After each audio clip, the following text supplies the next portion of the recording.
BEd first year childhood and growing up का आज हम क्वेश्चन 50 करेंगे। Right some government schemes for children living in slums. आज हम देखेंगे जो स्लम एरिया में जो बच्चे रहते हैं उसके लिए जो गवर्नमेंट ने क्या स्कीम्स बनाए हैं। Some government scheme from children living in slums. However, various educational schemes have been applied by government to increase the literate right में क्या कहा गया है, बहुत सारी जो स्कीम्स है बनाई गई है, वेरियस स्कीम्स बनाई गई है बच्चों के लिए कि उन्हें तरह तरह की स्कीम्स के द्वारा बच्चों की लर्निंग करवाई जा सके, उन्हें एजुकेशन प्रोवाइड करवाई जा सके गवर्नमेंट के through. Some of them are as follow. कुछ हैं जो कि हम यहाँ पे फॉलो करते हैं, आपको शो कर रखी है। फर्स्ट है operation black board. The operation black board scheme started in 1987 to 88। जो ऑपरेशन ब्लैक बोर्ड स्कीम है उसका जो स्टार्ट किया गया था 1987 से 1988 के बीच में, which aim at improving the classroom environment by providing infrastructural facility, additional teachers and teaching learning material to primary schools, and by provision of a third teacher to schools where enrollment exceeded 100 has been extended to upper primary schools. इसमें क्या था, इनका मानना था, इनका उद्देश्य था government का कि वो क्लासरूम का जो इन्वायरमेंट होता है उसे इम्प्रूव कर सके, उसे अच्छी तरीके से क्रिएट कर सके।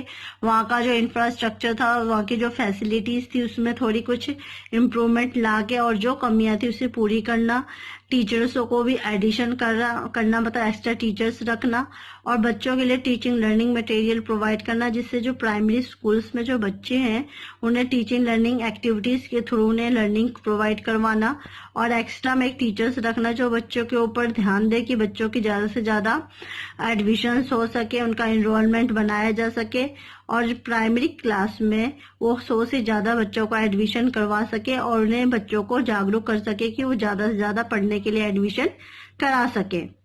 नेक्स्ट पॉइंट देखेंगे, restructuring and recognisation of teachers education.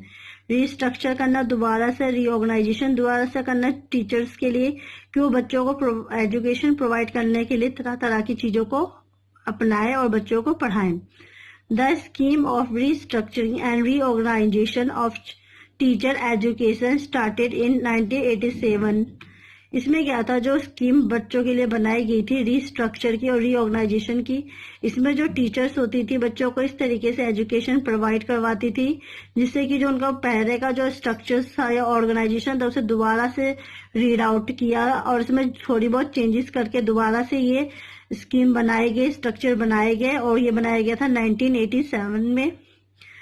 aims to strengthen the institutional base of teacher training by taking up special programs for training of teacher in specific areas and other non-institutional training programs। इसमें क्या गया था, ये दोबारा इसलिए बनाया गया जिससे कि जो टीचर्स थी उनके अंदर जो कमियां थी उसे दूर करके उन्हें दोबारा से कुछ ट्रेनिंग दी गई जिससे कि उन्हें स्पेशल प्रोग्राम के थ्रू बच्चों को अच्छे तरीके से लर्निंग करवाने के लिए, स्पेसिफिक तरीके से लर्निंग करवाने के लिए टीचर्स को ट्रेनिंग दी गई। इंस्टीट्यूशनल और नॉन इंस्टीट्यूशनल ट्रेनिंग के द्वारा उन्हें कुछ प्रोग्राम्स दिखाए गए, उनकी लर्निंग में इम्प्रूवमेंट करवाई गई जिससे कि जो टीचर्स थी बच्चों के प्रॉब्लम को सॉल्व करके टीचिंग लर्निंग एक्टिविटीज के थ्रू बच्चों को ज्यादा से ज्यादा अच्छे तरीके से लर्निंग प्रोवाइड कर सकें। नेक्स्ट पॉइंट है district primary education programme DPER। इसमें क्या था, डिस्ट्रिक्ट के थ्रू मतलब जो एक डिस्ट्रिक्ट वाइज बच्चों को एजुकेशन प्रोग्राम्स दिए गए जिसमें कि जो प्राइमरी बच्चों को ज्यादा से ज्यादा इसमें लर्निंग करवाई गई जिससे कि बच्चों का पढ़ाई में मन लगा और खुद से वो एडमिशन के लिए यहाँ पे आए। The district primary education DPEP launch in 1994। इसमें क्या था, जो डिस्ट्रिक्ट प्राइमरी एजुकेशन प्रोग्राम था उसे लॉन्च किया गया 1994 में। Is assisted by the world bank, Europe Commissioner and Department for the International Development DFID of the United Kingdom, the Netherlands and the United Nations International Children's Emergency Fund UNICEF।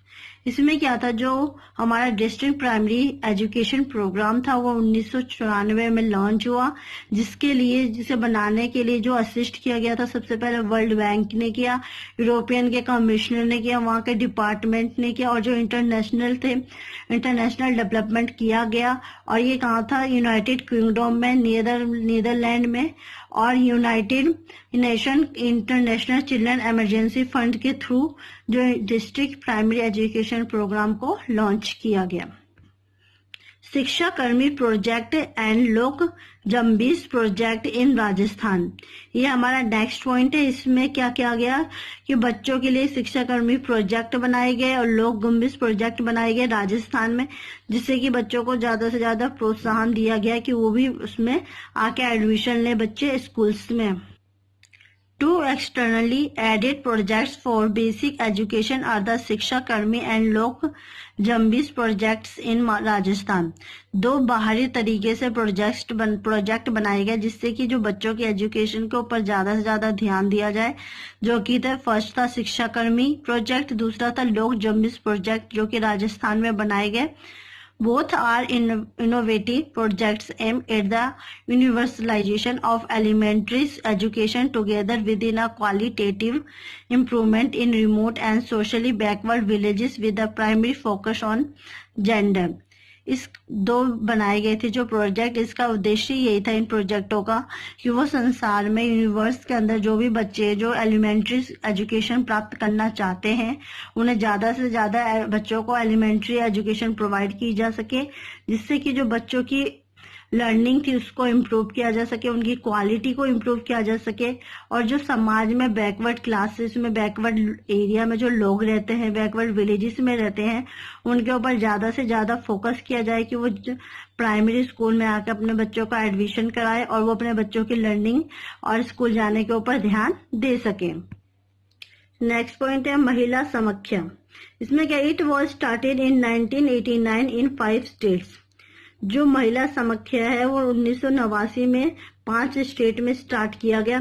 It aims to promote women's education and empowerment of women in rural areas, particular women in socially and economically marginalised groups. Samakhya का उद्देश्य यही था कि women's को ज्यादा से ज्यादा education के लिए प्रमोट करना, उनको उनकी पावर के बारे में बताना, उनके हक के बारे में बताना, जो कि ज्यादातर रूरल एरियाज में रहती थी। उन्हें समाज के साथ तालमेल मिला के चलना, उनके साथ मिलकर रहना, और उनको इकोनॉमिकली तरीके से, मतलब उन्हें इस तरीके से लर्निंग करवाना कि जिससे वो किसी और के ऊपर डिपेंड ना रह सके और खुद से वो अपने लिए कुछ कर सके, और उन्हें इस चीजों के बारे में अच्छे से अच्छे नॉलेज प्रोवाइड करने का जो काम था वो महिला समाख्या में किया गया। Many schemes have been developed for increasing the educational level of India।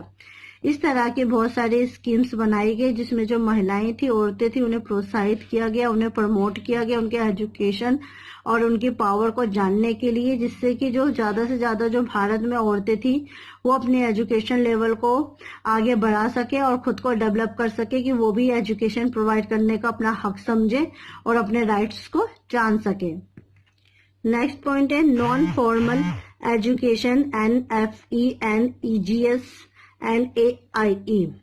इसमें क्या था, scheme of non formal education NFE introduce in 1977 to 78 on a pilot basis and expanded in subsequent years, focused on out of school children in the 6 to 14 age group who have remained outside the formal system due to social, economic and cultural reason।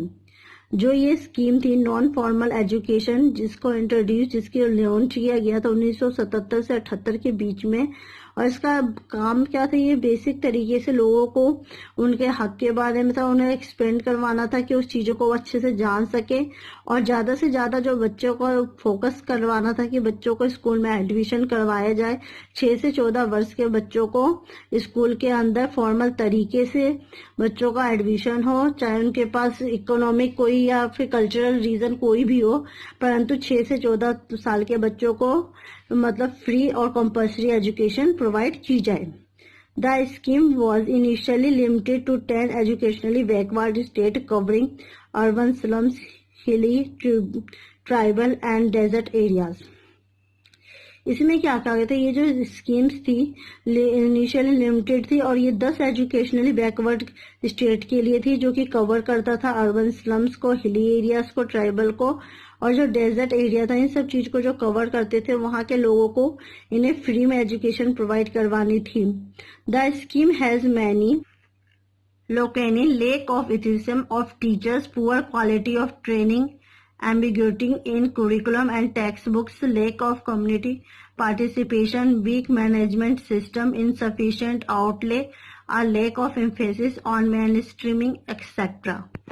इन जो schemes बनाई गई थी इनमें बहुत ही ज्यादा कुछ खामियां थी, जैसे कि इसमें जो टीचर्स थी उनके अंदर भी कमियां थी, उनकी पुअर क्वालिटी की ट्रेनिंग थी, उनका जो कुरिकुलम था वो अच्छी तरीके से नहीं बना हुआ था, उनके जो टेक्स्ट बुक थे कुरिकुलम के हिसाब से नहीं थे, वहाँ जो कम्युनिटी पार्टिसिपेशन था उसमें भी वहाँ कमी थी, वीक मैनेजमेंट था, जो वहाँ का मैनेजमेंट था ज्यादा असरदार सिस्टम नहीं था वहाँ का, और जो आउटले था इनसफिशिएंट था और कमी थी वहाँ के मेन स्ट्रीमिंग में एक्सेट्रा, और भी बहुत सारी जो कमियां थी वो इस स्कीम में देखने को मिलती है। Moreover most NFE centre where in habitations already serve by formal school. इस तरीके का हम देखेंगे कि जो बहुत सारे जो NFE सेंटर्स थे वो हैबिचुअली ऑलरेडी सर्व किए जा रहे थे फॉर्मल स्कूल्स में, और बच्चों को ज्यादा से ज्यादा लर्निंग एजुकेशन प्रोवाइड करने के लिए स्कीम्स बनाए गए, जिससे कि बच्चे ज्यादा से ज्यादा स्कूल में एडमिशन ले सके। गर्ल्स एंड बॉयज के बीच का जो भेदभाव था वो भी कम किया गया, और जो गर्ल्स थी उनको भी प्रमोट किया गया, उनके पावर बताई गई, जिससे कि गर्ल्स को भी पढ़ाई करवाने में, उनको भी एजुकेशन प्रोवाइड करवाने में उनके घर वालों ने हेल्प की। ये सारी जो स्कीम्स थी वो बैकवर्ड क्लासेस के लिए, स्लम एरियाज के लिए बनाई गई। आई होप आपको आज की वीडियो पसंद आई होगी। प्लीज मेरे वीडियो को लाइक, कमेंट एंड सब्सक्राइब कीजिए। Thanks for watching.